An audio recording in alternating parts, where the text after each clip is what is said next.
Nvidia provides very competitive compensation and perks to their employees, but how are you going to know if your job offer is competitive before you accept it? In this episode, my goal is to cover everything you need to confidently navigate a Nvidia salary negotiation. I'm first going to cover the compensation structure at Nvidia so you know more about Nvidia's base salary, their equity package, and sign-on bonuses in their job offers. That way you know exactly what to expect in the offer.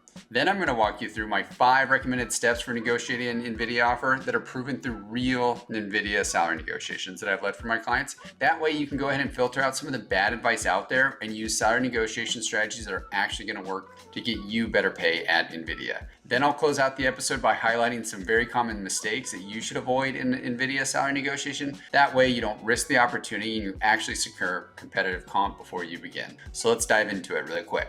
Hey everyone, welcome back to the channel. If you're new here, my name is Brandon Bramley and I'm the founder and lead negotiator at thesalarynegotiator.com. I provide professional job offer negotiation coaching, salary negotiation courses, and strategic tools to help professionals like you navigate the negotiation process and secure competitive comp. I'm not just another career coach or recruiter giving out generic salary negotiation advice. You've probably already seen enough bad advice floating around online. Instead, I personally led hundreds of salary negotiations across various roles, helping my clients secure hundreds of millions more in compensation. My background is in strategic negotiations, and my goal is to debunk some of that bad advice out there and give you proven negotiation strategies that are actually going to help you earn more. So if you're a career professional looking to earn competitive pay, subscribe here for actionable tips. And when you're ready to take your negotiations to the next level, visit thesalarynegotiator.com for coaching, courses, and tools that are designed to help you negotiate the best possible offer. Now, before we dive into how to negotiate an Nvidia offer package, let's talk about the compensation components, okay? Because it's really important to understand the difference between your base salary and your total compensation at Nvidia. Too many people focus on only the base salary for a role, but that's just one piece of the puzzle when it comes to pay at Nvidia. When you're considering a move to Nvidia, you need to look at the entire picture, which is your total monetary take-home pay at the end of the year, also known as your total compensation. This is going to include your base salary, the value of your invested equity each year, and any sign-on bonuses. So you're going to find 3 core compensation components in an Nvidia job offer. First, there's going to be the Nvidia base salary. Okay, this is your consistent guaranteed pay that you'll see in every paycheck. It's only going to change with promotions or merit increases since it's a set rate. It's a pretty standard pay component that you're going to find in all salary roles, regardless of the company, so I'm not going to spend a lot of time on it. Second, you'll receive equity at Nvidia. Your initial Nvidia equity package comes in the form of RSUs, which are restricted stock units. These represent ownership in Nvidia, and these RSUs are subject to a 4-year Nvidia vesting schedule. What that means is that the Nvidia equity will vest over a 4-year period in equal annual increments, meaning you'll receive 25% of your RSUs in year 1, 25% in year 2, 25% in year 3, and the final 25% in year 4. You're not going to get the value of the Nvidia equity up front, but you do share in value fluctuations over that period. So if Nvidia's stock price continues to go up, so does the value of your equity. The flip side though is that if Nvidia stock price drops, your equity value as well as your total compensation decreases as well. So there are risks when you have equity as part of your package. But it's also important that when you leave Nvidia before your RSUs do fully vest, in case you decide to transition companies, know that you will forfeit any unvested portions that you have. So keep that in mind as you start to plan your transitions. Nvidia does also offer annual equity refreshes, which are additional RSU grants each year. However, these Nvidia stock refreshers aren't always guaranteed and can vary significantly, so we don't include them in our total compensation calculations. It is worth asking the Nvidia recruiter though about these stock refreshes. That way you at least have a general idea of what might be included and how these might pay out year to year. Finally, there's going to be the Nvidia sign-on bonus. This is a one-time cash payment typically paid out with your first paycheck or 30 days after you start. It's often designed to offset lost incentives or equity from your previous company or as an incentive to join Nvidia. The Nvidia sign-on bonuses aren't always included in the initial Nvidia offer, so keep that in mind that they might require a negotiation to get one. But I can confirm that we've had great success in securing them for our clients. So if you do use the right strategies and you negotiate well, you should be able to get one before you begin. Lastly, I do want to call out that you will not receive an Nvidia bonus. Okay, most tech companies offer annual performance bonuses to their employees, which is typically a percentage of your base salary, and it's a great compensation incentive to have at most companies. But unfortunately, you're not going to find a bonus at Nvidia, and they just don't believe in adding one. So instead, they focus on the other 3 comp components that I shared. So keep that in mind as you notice there's no bonus that you might currently have at your current company. Now, to wrap it up, these 3 main Nvidia salary components, your base salary, equity, and your sign-on bonus, are going to make up your total compensation at Nvidia. To help you visualize this, we have a total compensation calculator on our site. It lets you input your base salary, the bonus percentage if you did have one, equity grant, and sign-on bonus. Then it shows your estimated compensation over 4 years, both in total and on an annual basis. So you can find our free total compensation calculator at thesalarynegotiator.com, and I'll also link to it in the episode notes below so you can use this free tool. That way you can see what your total compensation looks like over the entire offer package when you get it. Okay, so now that I've covered everything you need to know about NVIDIA's comp structure, let's discuss the NVIDIA salary negotiation steps, where the fun really kicks off. Okay, so these are the strategies that I've used to successfully negotiate many NVIDIA offer packages, and I highly recommend you follow them to navigate your own NVIDIA salary negotiation. But once you actually have an offer in hand, because NVIDIA does typically provide their offers verbally initially, and they're only going to provide you a written offer after you verbally accept. So make sure you don't verbally accept. Instead, you write down all the offer details and ask them to send over the benefits package for your review. That way you can kick off the negotiation. So once you have an NVIDIA job offer, the first step to negotiating is to make sure you fully understand the comp components and benefits in the NVIDIA offer package. The biggest takeaway from this is understanding the NVIDIA total compensation before negotiating is very important. That way you know exactly how to value the NVIDIA offer and what to negotiate, including the base salary, the equity, and the sign-on bonus. Okay. The second step is what I call doing your due diligence and asking strategic questions.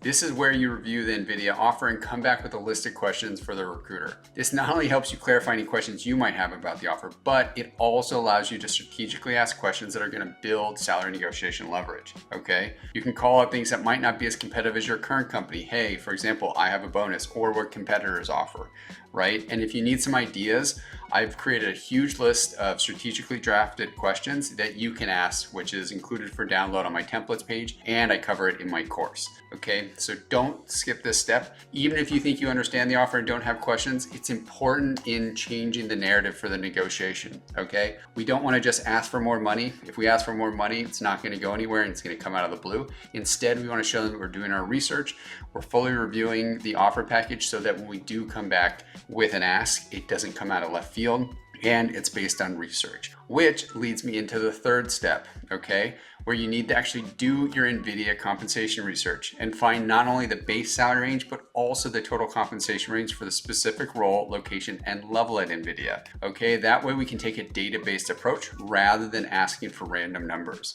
And what you can do is you can use online resources to find this data, but I want you to use multiple sources and average the results. In this step, we're really trying to identify the compensation ranges so we can see where your initial offer sits and how much more room there is for improvement so we can identify our ask. And what we found, just like most companies, is NVIDIA does try to hire their employees at the lower to mid end of the pay bands, okay, which is common because they've had a lot of equity appreciation and they plan that for the future. But I do always suggest that you push towards the top end in the NVIDIA pay range for your role, because they're going to expect you to go ahead and take on any other job and project once you start as anyone else they hire. So you should be getting paid the same for that position.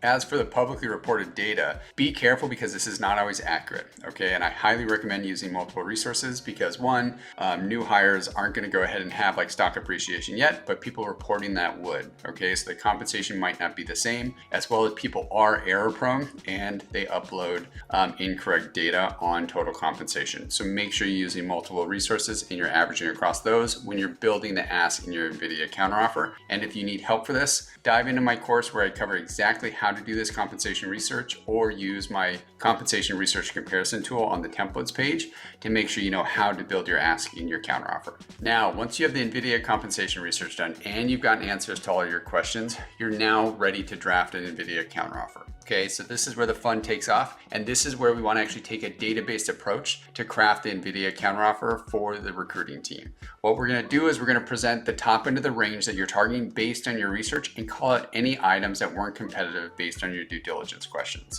I highly suggest doing this by email because it's going to give the Nvidia hiring team everything they need to advocate for you, and they can simply send your points over to the decision makers or the comp team. Instead of hoping that you're going to be able to cover this on a call if you try to counter verbally. Because if you think about it, Nvidia is not a small company. They have a huge recruiting team, and their recruiters have been trained to go ahead and deter negotiations. Okay, so if you try to counter verbally with Nvidia, they're going to cut you off, steer you in a different direction, and it's not going to go the way you think. So instead, I highly recommend sending an email if you can, as long as you draft it correctly, which you can use some of our counter offers on my site if you need help with that. The final step after sending an Nvidia counteroffer is being prepared to handle recruiter pushback. It's almost always guaranteed that you're going to get some pushback from the Nvidia recruiter because Nvidia recruiters are trained to deter you from negotiating, right? And try to get you to accept the initial offer. So be prepared for that pushback and know how to overcome these objections to get them to take your concerns back to the comp team. So to do this, you essentially want to say that you understand their constraints and their concerns, but nicely reiterate yours and ask them to take your ass back to the Nvidia hiring team for another look. It's honestly going to take overcoming a few objections, but once they agree to take it back for another look, 9 times out of 10, they're going to come back with a better Nvidia offer letter. We do have a full list of objection handlers that you can download from our templates page, or if you check out my course, I talk through this in a lot more detail, so you know exactly the psychology behind it and how to respond, so you know exactly what to do when you encounter this pushback. But outside of that, from here, the Nvidia recruiter is either going to come back with a better offer that fits your needs or not move at all, and it might be lower than your ask. So at that point, it's time to decide on, hey, do I accept or do I make one last push and send another Nvidia counteroffer? The only thing I want to highlight about that, if you are thinking about pushing again, is note that negotiating salary is not like the bad negotiation advice that you see out there for like car dealerships or the aggressive boardroom stuff, right? There's actually not a lot of back and forth discussing numbers, and you really don't want to counter usually more than twice. Otherwise, you do risk coming off as aggressive and jeopardize the relationship. So keep that in mind as you navigate these discussions. Okay, so the last thing I want to cover is a few Nvidia salary negotiation mistakes before you decide to negotiate a Nvidia job offer. Okay, because I work with a lot of career professionals when it comes to Nvidia salary negotiations, and unfortunately there's some bad advice out there where people make mistakes up front, and I want to help you avoid those if at all possible. The main item I'm going to recommend against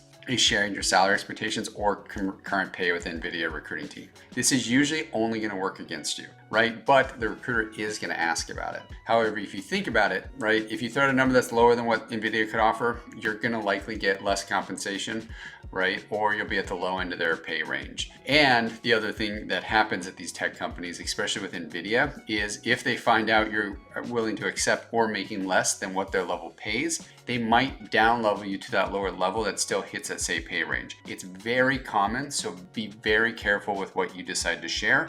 And my recommendation is don't ever share your current comp or salary expectations. And the other side of the coin, right, is hey, I'll throw out a high number thinking it's gonna help. However, that's not a good strategy as well. It's one, gonna show you haven't done your research, and two, they might say, hey, I can't afford this person, maybe we should go with another candidate instead, rather than wasting time giving an offer to someone that's not gonna accept. So it's just not a good strategy, and avoid that. And if you truly think about it, the Nvidia recruiter knows exactly how much they can pay for the role. These roles aren't new, they're a huge company, they have set levels, okay, on a base salary basis and a total compensation basis for every position. So it's always better to turn that question back on the hiring team to see if they'll share the base salary and total compensation ranges for this role. And then you always want to follow up during the negotiation process by doing your own research to see if that's truthful and where those ranges realistically lie. And my next tip or mistake to avoid is make sure that you're being realistic about what you should ask for in the Nvidia counteroffer.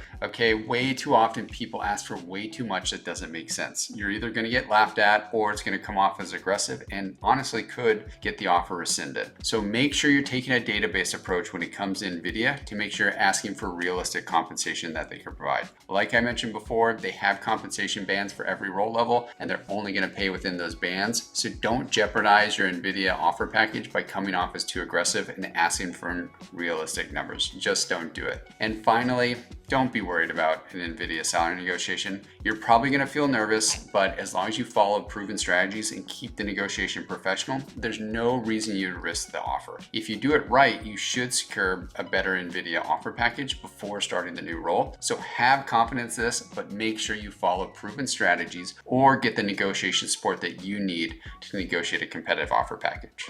Well, that wraps up this episode on Nvidia salary negotiation. So I really hope this breakdown of Nvidia's compensation structure, our proven Nvidia salary negotiation strategies, and negotiation mistakes to avoid with Nvidia are going to help you feel way more confident in these discussions. But you know what? If you're serious about getting the best possible offer with Nvidia or with any company, I'm highly going to recommend you don't go into any salary negotiation alone. Okay, head over to thesalarynegotiator.com to either work with me directly as your salary negotiation coach or check out my salary negotiation courses and tools. You'll find all the links in the episode notes below to make sure that you have all the tools you need to negotiate competitive pay. And if you found this episode helpful, make sure you subscribe, leave me a comment, and share it with someone who could use this advice in their career. Thanks for tuning in and good luck negotiating.